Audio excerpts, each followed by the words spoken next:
तर कोकाटेनं अपात्र ठरवण्यात आलं तर पुन्हा निवडणूक होईल असं कोर्टानं म्हटलेलं आहे। निवडणुकीसाठी मोठ्या प्रमाणामध्ये सार्वजनिक पैशांची आवश्यकता असेल असं कोर्टानं म्हटलेलं आहे। शिक्षेला स्थगिती देताना नाशिक सत्र न्यायालयानं हे निरीक्षण नोंदवलं।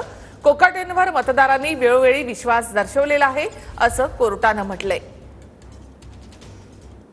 माणिकराव कोकाटेंना अपात्र ठरवल्यास पुन्हा निवडणूक घ्यावी लागेल।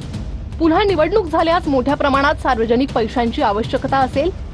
माणिकराव कोकाटेंवर मतदारांनी वेळोवेळी विश्वास दर्शवलाय। गेल्या 35 वर्षांपासून कोकाटे अनेक सार्वजनिक पदांवर आहेत। 30 वर्ष जुन्या प्रकरणात दिलेल्या शिक्षेला 2 वर्षांची स्थगिती दिली आहे। ट्रायल कोर्टानं कोकाटेंना जामीन मंजूर केल्यानं शिक्षेला स्थगिती मिळाली आहे।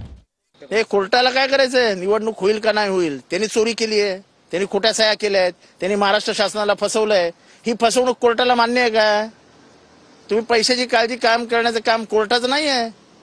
कोर्टाने नाही तिथे लक्ष घालू नये। त्यांनी गुन्हा केला की नाही एवढं महाराष्ट्राला सांगा। मी स्वतः म्हणता पहिल्या जजमेंट मध्ये की चोरी केली आहे, ही चोरी लपवता येत नाही, त्यांच्यासारख्या जबाबदार माणसाने असं वागता कामा नये। आणि आता तुम्हाला अचानक खर्चाचं सुचलं खर्च काय कोर्टाच्या खिशातनं देणार आहेत का?